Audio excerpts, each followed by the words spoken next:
Doctor साहब नमस्कार। आपका बहुत बहुत स्वागत है फोकस चैनल के बॉडी क्लॉक प्रोग्राम में। डॉक्टर साहब, जैसा कि आपसे आज हम बात करने के लिए मिले हैं छोटे बच्चों में होने वाली प्रॉब्लम्स या छोटे बच्चों के लिए क्या क्या प्रॉब्लम्स आती हैं और उसको किस तरह से पेरेंट्स हैंडल करें या समझें और किस तरह से उनकी केयर करें, ये आज हम आपसे सारी बातें जानेंगे। 2 साल का जो बच्चा है वो as compare to adult about half the diet लेता है। बच्चे को खुद खाए और बच्चे को भी आप समझाइए कि जो दाल है, पनीर है, सब्जियां हैं, फ्रूट्स हैं, ये हमारे लिए, हमारी बोन्स के लिए, हमारे शरीर के लिए ज़्यादा इम्पॉर्टेंट है। भूख को सेटिस्फाई करना कार्बोहाइड्रेट का काम है, शुगर का काम है भूख को सेटिस्फाई करना। तो जिसको आलू मिले, चिप्स मिले, चॉकलेट मिली, दूध मिला, शरबत मिला, कोल्ड ड्रिंक मिला, उसकी भी भूख सेटिस्फाइड होगी और प्रॉपरली सेटिस्फाइड होगी। और बहुत सारे बच्चे जो ये चॉकलेट खाने वाले, शरबत वाले, ये बहुत मोटे होते हैं, इतने मोटे होते हैं कि उनका वज़न नॉर्मल से 1.5 गुना 2 गुना होता है। जब बच्चा आपका खाना नहीं खाता तो आपको ये सब्स्टिट्यूट जैसे कि चिप्स है, कोल्ड ड्रिंक्स हैं, टॉफ़ीज़ हैं, गोलीज़ हैं और डिफरेंट जूसेस हैं, ये नहीं देने। ऐसे बच्चे जिन पे माँ बाप फोर्स करके खिलाते हैं वो या तो अननेसेसरीली मोटे हो जाते हैं या वो बिल्कुल पतले सुकड़े रहते हैं और जिद्दी बन जाते हैं। Junk food during pregnancy again problem लाता है। Health is a balance of physical, mental and social wellbeing.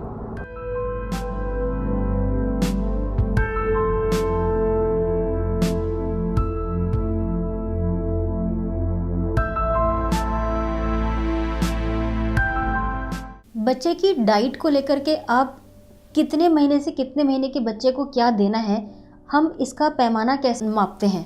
देखिए, ऐसा है कि ये 1 से 5 साल तक चलेगा, बट मैं एक और चीज़ को सिंपल करूँगा कि 2 साल का जो बच्चा है वो as compare to adult about half the diet लेता है।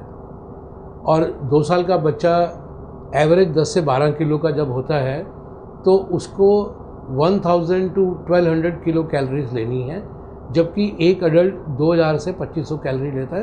तो 2 साल की एज पे आपको एवरेज एडल्ट का आधा आता है। बट ये चीज़ें आपको बच्चे को खुद खाए और बच्चे को भी आप समझाइए कि जो दाल है, पनीर है, सब्जियां हैं, फ्रूट्स हैं, ये हमारे लिए, हमारी बोन्स के लिए, हमारे शरीर के लिए ज़्यादा इम्पॉर्टेंट है। अक्सर के पेरेंट्स अपने बच्चे की डाइट को लेके, खाने को लेके बहुत परेशान रहते हैं, ऐसा क्यों? आई थिंक ये क्वेश्चन जो है वाकई ही हमारी ओपीडी का एक बहुत ही कॉमन है। जैसे ही माँ एंटर करेगी, चाहे उस दिन उसको बुखार भी हो तो उसकी सेकंड जाते जाते ही होगी, ये खाता नहीं जी। तो और आप जब बच्चे को देखोगे तो उसका वेट भी ठीक है, उसकी हाइट भी ठीक है, तो ये खाता नहीं है। इस पे मैं आपको एक छोटी सी टिप्पणी और एक छोटी सी स्टोरी सुनाऊंगा। मैं 4 बच्चे लेता हूँ, चारों बच्चे एक तरह के माँ बाप हैं, एक तरह के बच्चे हैं, तो आप बैलेंस कर लीजिए कि बच्चे एक तरह के हैं। पहला बच्चा ओके, माँ बाप के अकॉर्डिंगली खाना नहीं खाता तो वो ज़्यादा कोल्ड ड्रिंक पी लेता है, ज़्यादा जूस पी लेता है, ज़्यादा शरबत पी लेता है। दूसरा बच्चा दूध का प्रेमी है, तो शायद वो जब भी नहीं खाता तो माँ थोड़ा दूध पिला देती है। जबकि मैंने आपको बोला था कि 2 साल के बच्चे को 1 से 2 बार ही दूध चाहिए और उसको 5 बार ही खाना चाहिए, पर ये बच्चा 5 बार ही दूध पीता है तो खाना 1 से 2 बार ही खाता है। तीसरा बच्चा जो है वो अगेन खाना नहीं खाता, तो वो डिपेंडेंट है चिप्स पे और चॉकलेट्स पे और स्वीट्स पे। और चौथा बच्चा जो है वो प्रॉपर लंच एंड डिनर करता है। चारों बच्चे हम एक चीज़ को बैलेंस कर रहे हैं कि जो दिया वो खा लिया। चारों बच्चों को अगर मैं एक सवाल पूछूं कि आपकी भूख का क्या हाल है, देखिए भूख और ग्रोथ दोनों डिफरेंट चीज़ें हैं। अगर मैं उनसे पूछूं आपकी भूख का क्या हाल है तो चारों बच्चे बोलेंगे भूख बिल्कुल सही है, क्योंकि यहाँ जो है भूख को सेटिस्फाई करना कार्बोहाइड्रेट का काम है, शुगर का काम है भूख को सेटिस्फाई करना। तो जिसको आलू मिले, चिप्स मिले, चॉकलेट मिली, दूध मिला, शरबत मिला, कोल्ड ड्रिंक मिला, उसकी भी भूख सेटिस्फाइड होगी और प्रॉपरली सेटिस्फाइड होगी। और बहुत सारे बच्चे जो ये चॉकलेट खाने वाले, शरबत वाले, ये बहुत मोटे होते हैं, इतने मोटे होते हैं कि उनका वज़न नॉर्मल से 1.5 गुना 2 गुना होता है, परंतु क्योंकि वो रोटी सब्जी दाल नहीं खा रहे, तो उनका कैल्शियम स्टेटस, उनका आयरन स्टेटस और उनका विटामिन स्टेटस बहुत डेफिशिएंट होता है। तो यस, जब बच्चा आपका खाना नहीं खाता तो आपको ये सब्स्टिट्यूट जैसे कि चिप्स है, कोल्ड ड्रिंक्स हैं, टॉफ़ीज़ हैं, गोलीज़ हैं और डिफरेंट जूसेस हैं, ये नहीं देने। मैंने जब अभी भी समझाया था कि मेरे प्रोटीन, मेरे फैट, विटामिन कहाँ से आएंगे, मेजर सीरियल से आएंगे, वेजिटेबल से आएंगे और दाल से आएंगे और फ्रूट से आएंगे। तो जब ये चीज़ें नहीं खाता बच्चा तो आपको सब्स्टिट्यूट नहीं देने। और मैं यहाँ तक बोलता हूँ कि ये सब्स्टिट्यूट अगर आप नहीं दोगे तो वो अपने आप खाएगा। और एक और चीज़ जो हमने पहले भी बोली कि फ़ोर्स नहीं करना। कोई भी काम मैं किसी से भी बाय फोर्स करा तो सकता हूँ, बट उसमें कभी भी वो एक हेल्दी वे नहीं होगा।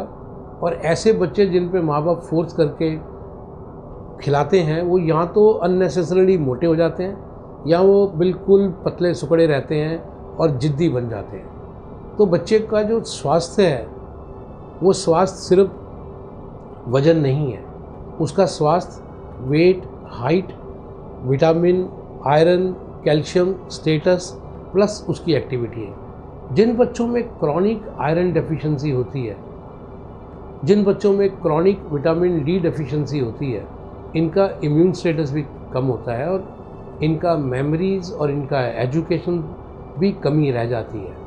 तो कभी भी आप बच्चे को सिर्फ ये कि खिलाना ही खिलाना है उसमें मत ठूसिए, उसको प्रॉपर संतुलित आहार दीजिए। तो यहाँ तक देखा गया है कि ड्यूरिंग प्रेगनेंसी जिस तरह का खाना माँ खाती है, ड्यूरिंग प्रेगनेंसी बच्चा भी बड़ा होकर उसी टाइप का खाना खाने में इंटरेस्टेड होता है। तो junk food during pregnancy again problem लाता है।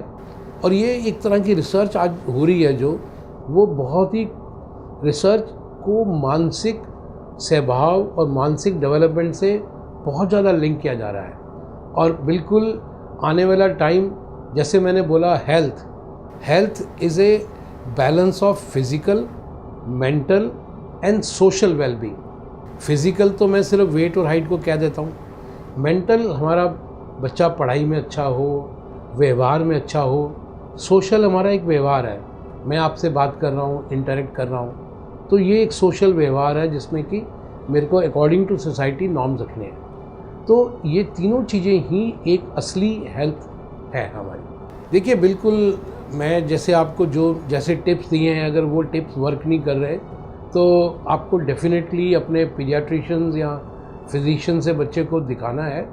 और बहुत सारी प्रॉब्लम्स जैसे इनके अलावा भी होती हैं, वर्म इन्फेस्टेशन होती हैं, डाइजेस्टिव प्रॉब्लम होती है, सीलिएक डिजीज़ होती है, हाइपोथायराइडिज्म होते हैं, इनमें भी बच्चे का जो है बिल्कुल ग्रोथ नहीं होती। तो ये चीज़ों का डायग्नोसिस जो है आपका फिजिशियन और आपका डॉक्टर ही कर पाएगा। डॉक्टर साहब, आज आपने बच्चों से जुड़ी हुई बहुत सारी अहम बातों पर नज़र डाली और हमें बहुत कुछ जानने को और समझने को मिला। और हम उम्मीद करते हैं कि बहुत सारे पेरेंट्स आपके इस इंटरव्यू को देख करके बहुत कुछ समझे होंगे, सीखे होंगे। आपका इतना कुछ बताने के लिए बहुत बहुत धन्यवाद। Thank you.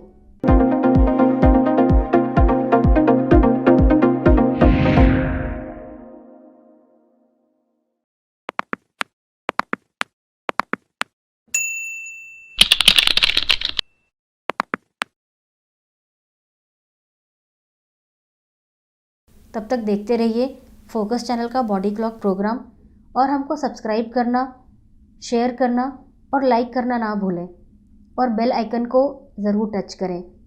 आपकी सपोर्ट की हमें बहुत ज़रूरत है।